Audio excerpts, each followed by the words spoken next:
and welcome to the Digital Disruptor Awards evening. Hey, that actually worked, that's good. So we're kicking this off with our first live podcast of the evening. And I'm joined by the amazing Aaron Patrick from Ask the Accountant, and Joe Wood from the Bookkeeper Podcast. Welcome. And we're going to be diving into, I don't know if anyone can see the big screen behind us, but have vendors got too good at selling? We're talking about the amount of licenses that we've got, the amount of tech that accountants are buying, and basically, are we just terrible at implementing it?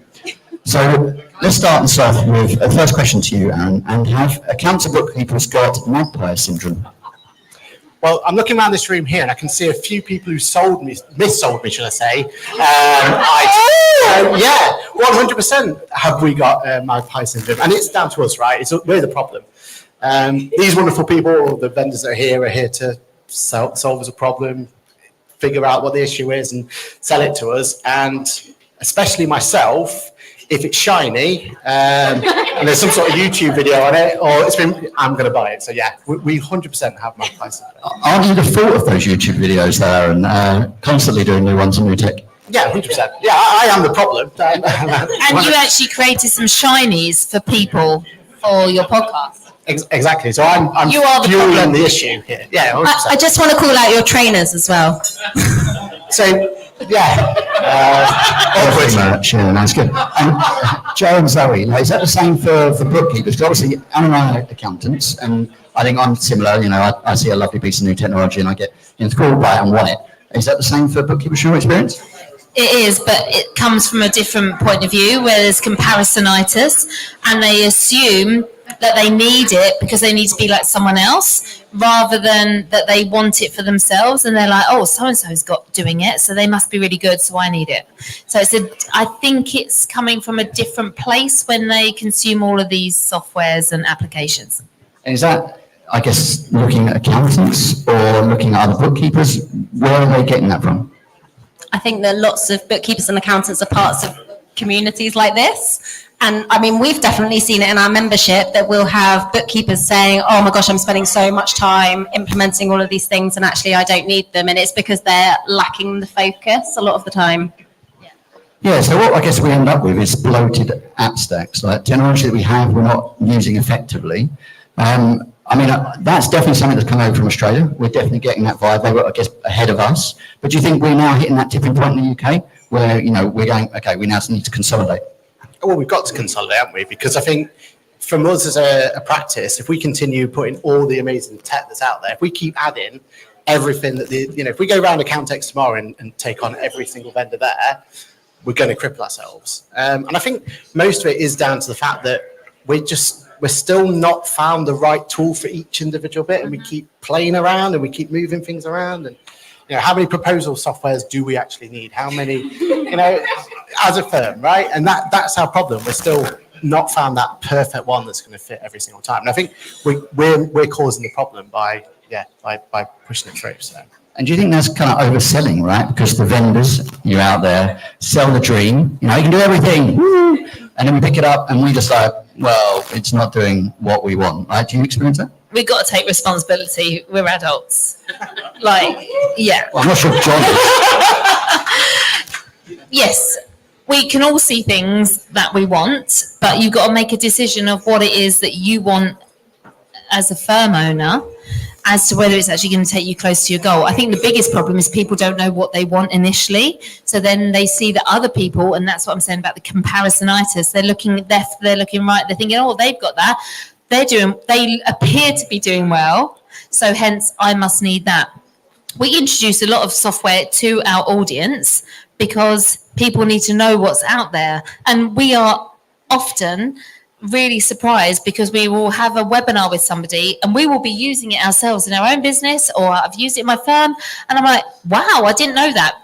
I don't think we're using the software we've already got, let alone the software that's being offered to us. Joe, do you think that sometimes the problem is that people haven't taken the time to take the step back to say, if I map out a workflow for a customer, they join me, they go through this, they book a call, they have a conversation, then we onboard them and we do the AML, and then we move into this monthly bookkeeping process, and then we're going to need this day to day. People haven't done that. I'm not saying everybody, but I think that there definitely are people in our community who will say, well, this person says I should have this, so I'm going to spend all of my next 2 weeks implementing it, but actually they haven't gone back to, in my ideal business, what do things look like and what am I involved with, and how does this work? What technology are we using to interact with our clients? But isn't that back to being that shiny magpie though? Because that's the problem, right? Like, we are there, sit there trying to do our workflows, we're trying to get everything all working, we're trying to put everything all in the right place, and then this amazing piece of software comes out of nowhere, or someone from the community says, have you tried this, have you tried that? And we go, well, that's easier than what I'm doing, let's just go and use that one, because that's what we're sold, right? It's easier to start again than to say, hang on a minute, what have I missed here, and ask the questions. And we need to go back to our account managers. Actually, our account managers have a bit of a responsibility here. Well, is it that we think it's easier to jump onto a new piece of tech? I mean, maybe that's it. And like I guess over the last 10 years, we've gone, we should be implementing technology. And that seems to have been pushed on everyone in the accounting space. Like, we need to be pushing this to our clients. But when are we trained in that? There's no point in our accountancy or bookkeeping education that we trained on how to understand how to implement technology. So is that something that we're actually launching into, which we shouldn't? I mean, there are trainers out there. There are some software doing it very well in terms of training and implementing and pushing it through. And I think I feel like the biggest problem is, and we'll talk about it on the after, it's the influencers, isn't it? They're the biggest issue, let's be honest. It's us. Yeah. Because I think the problem is we make it sound so easy sometimes. We're like, oh, just use this piece of software and your problem solved. Where, as Zoe was saying, it's not that. It's actually putting workflows in place. It's actually getting to the thing of it and actually finding out what that software does, right? Yeah, and people don't allow, they think it's a quick fix, so they don't allow the time to implement the software and then train all their staff and then do the continuous development on that software as there's new updates and everything. So I know this from being in the industry for a very long time. I'm like, yeah, I'm using that software. And then 2 decades later, I look at it and I'm like, oh, I didn't know I did that. That would have made my life so much easier. And is that because we're just overwhelmed by it now? Like, there's just so much change going so fast. So let's take this back a step. How do we solve that? How do the software vendors solve that? Stop doing the work. Stop just entirely. Stop all work. Stop doing the operational work. Become the owner of your business. Step away from doing that tax return. Step away from doing the bookkeeping and start being the business owner and the CEO of your business. And then you can manage implementing software. But as a counter to that, if you're not putting your hands into that software anymore, how do you know that's the right software for you? Do you think, though, that it's a conversation with your clients? Because don't we need to understand it? Like, I think that we come in here and we're like, oh, I'm a business owner, so I know everything and I'm going to do it like this. But actually, we're here to help our clients, right? So do we need to have more conversation and ask more questions about what they expect? Well, to some extent, it depends what you're doing. So obviously, I guess we've talked about we are trying to implement tech for our clients. We need to also implement it for ourselves. But are we doing this as a service externally, or is it just something that we iteratively go, maybe you should check out a piece of software? It's how much we want to be selling really in that space. And that, I think, is where possibly as a profession we've been pushed into, and we need to take a step back and go, is this something we should do, or we should partner with someone that can do it more effectively? What do you think? So I think that every piece of software that I've ever used has been something that I've used as a business owner in my practice and benefited me as a business owner. So I think it's about an identity, realizing that you're not there just to serve clients, but you're actually a business owner. Does it serve you to use this software? If it does, then it will mostly serve your clients. So I guess you've seen the boundary of you can advise those on the operational side if it's in your space, but if it's out your space, you step back and go, that's not my area. Is that how you operate? Yeah, I'm very much, I'm like, I'm going to only talk about what I know. Unless I see one of my clients needed something that I didn't know, then I'd offer them a solution. But with regards to bookkeeping and accountancy software and running a business, we've all got to realise we're business owners ourselves and we've all got debits and credits going through and bank recs that need to be done. What are you doing in your business and how are you doing your own cash flow and how are you doing your own forecasting? And then if whatever works for you, that was the solution I was selling for my clients. It's integrity, isn't it? You know, it's really easy to say, oh, I just use this thing I saw at a conference, but actually to be able to say, I use this day to day. You know, we were traveling here earlier, and I took a photo of a receipt, and I was like, right, I'm going to upload it on my app. And like, we actually use apps in our business, so to be able to say, oh, actually, it's really easy, is very different to being like, well, I heard it's all right, so you know, maybe try that. Yeah, and it's being honest, right? Being honest and open and not overselling. I guess, as you said, Aaron, we look at what is around us and we're like, we need to emulate what our competitors are doing rather than niching on what we're skilled at. But how can, I guess going back to it, how can the apps help us? Where have we failed or where have the apps failed for us? And we're like, actually, we would really love it if you did this. Have you got any examples of that, Aaron, where you've like, this just hasn't worked and you'd love it if they did it in a different way? Yeah, I mean, I think for me, back to that being sold as the shiny magpie syndrome, I'll always remember as my practice thinking to myself, I don't need anything to help me with my debtors. I'm on top of that. And I was quite happy with my debtors and quite happy. I won't name names or anything, but I went and to a conference. I then got sold a piece of software that's going to solve my debtor issue. Didn't have a debtor issue at the time.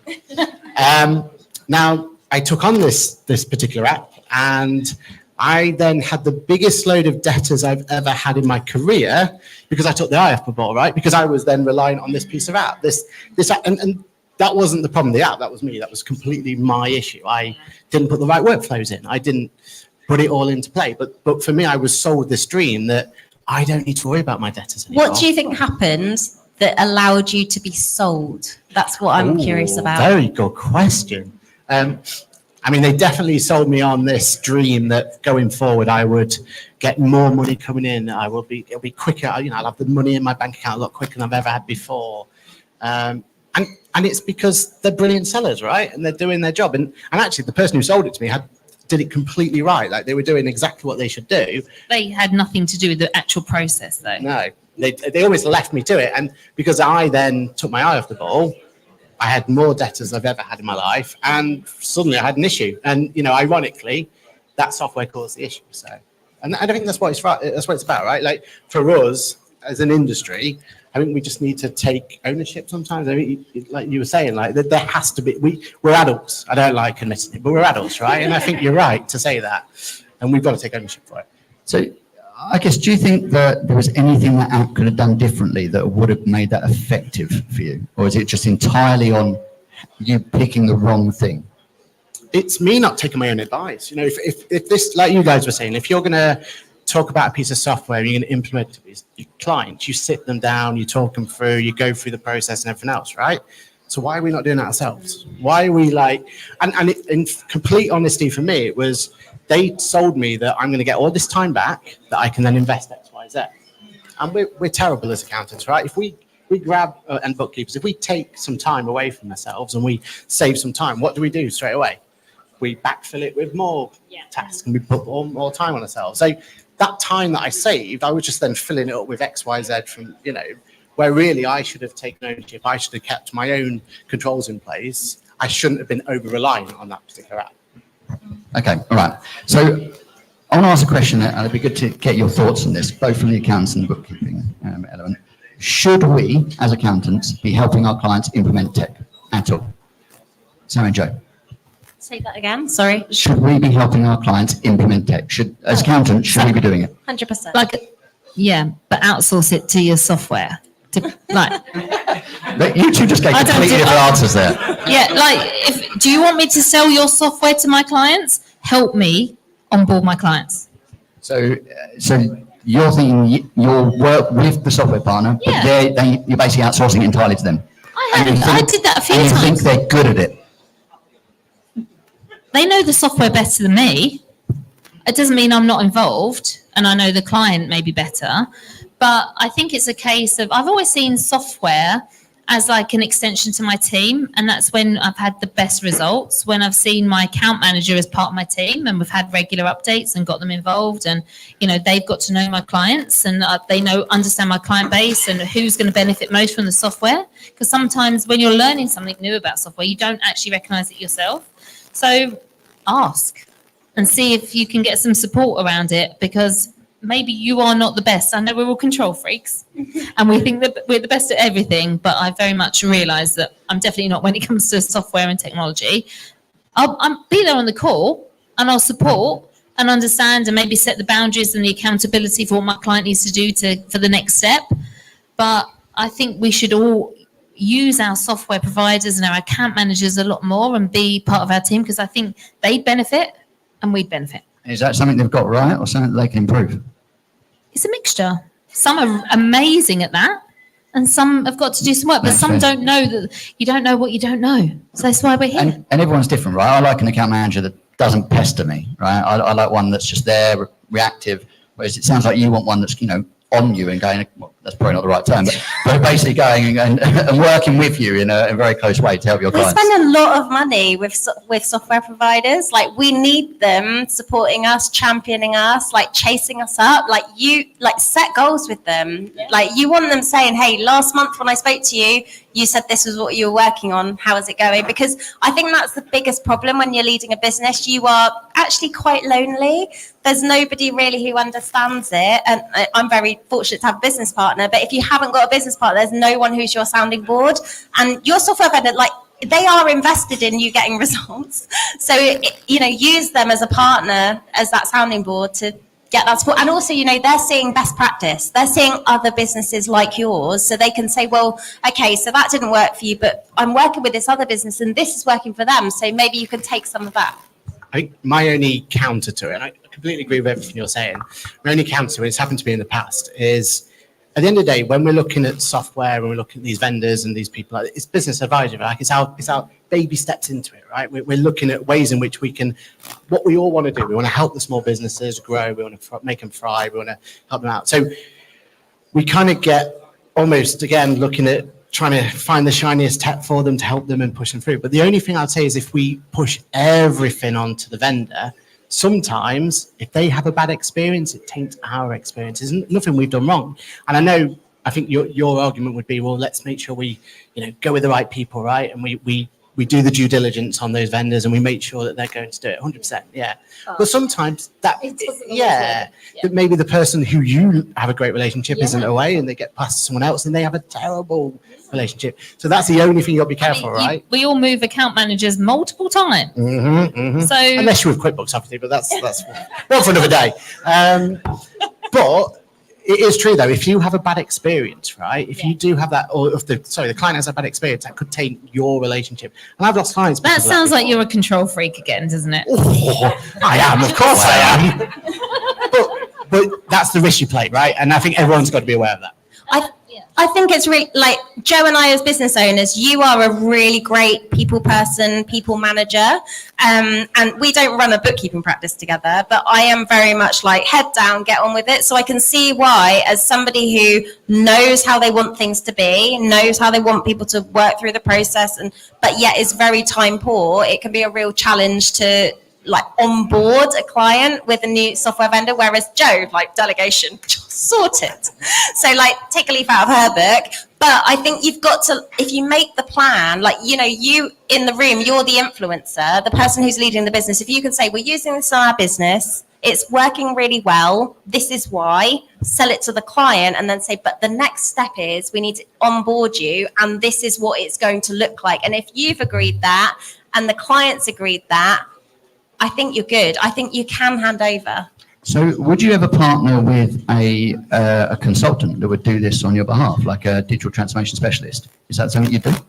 If this is not your skill set, outsource it. Right. Be in control, but like we've said, you know, we've realized that recently with lots of bookkeepers, they're, you know, they are the best placed people to do like cash flow analysis because they're doing weekly or daily bookkeeping.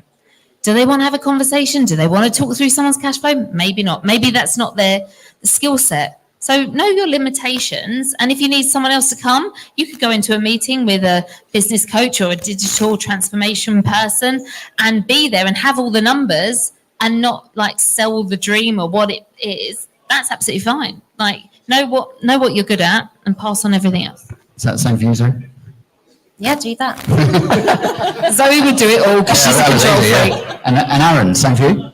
Yeah, and like we've got rooms like this full of just people who've got niches in every single thing we can think of, right? Like the world seems so much closer now, doesn't it? Like there's so many great your community. Like there's communities everywhere that've got people there. So I feel like we're in a better position than ever before to find that niche and find that opportunity there. So definitely. I mean, and think about how far we've come in 10 years, right? We're like the amount of tech that we've brought into our own firm, helped our clients implement. We're always evolving.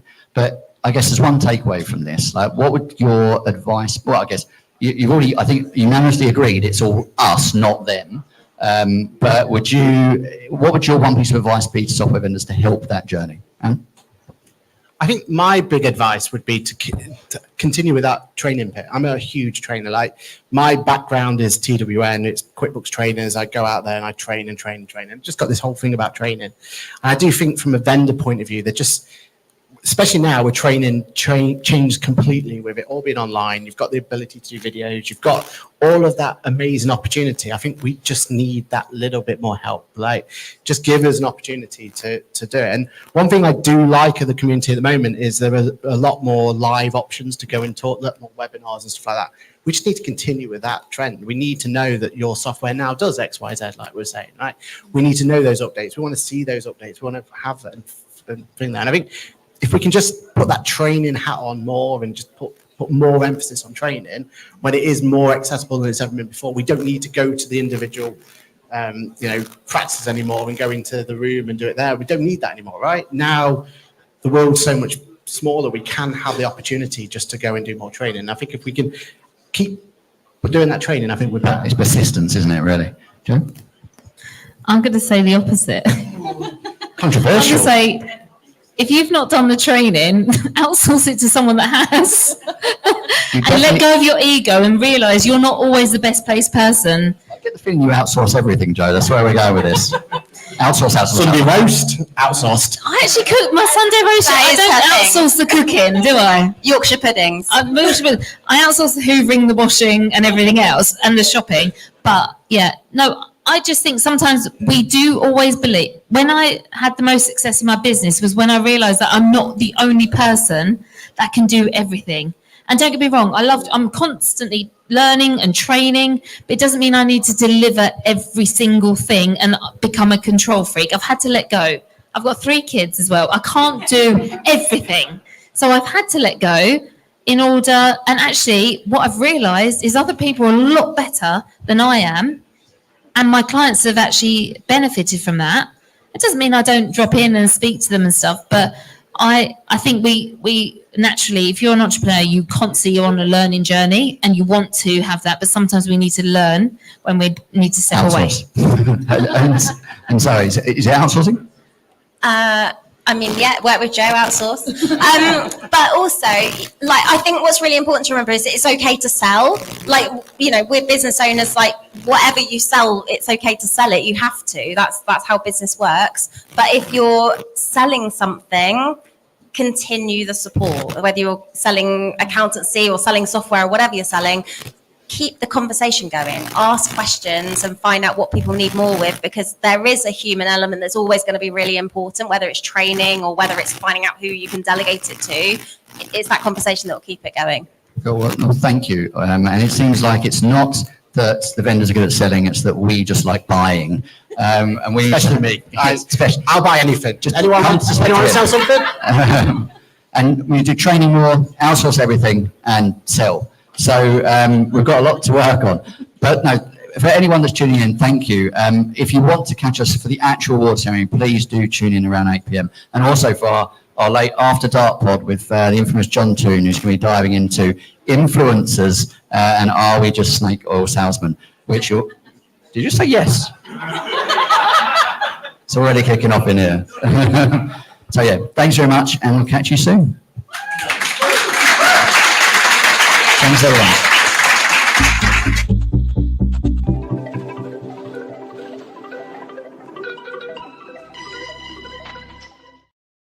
know I will, but do not fall down the stairs. Is there a safe way down or do you just jump? Do we do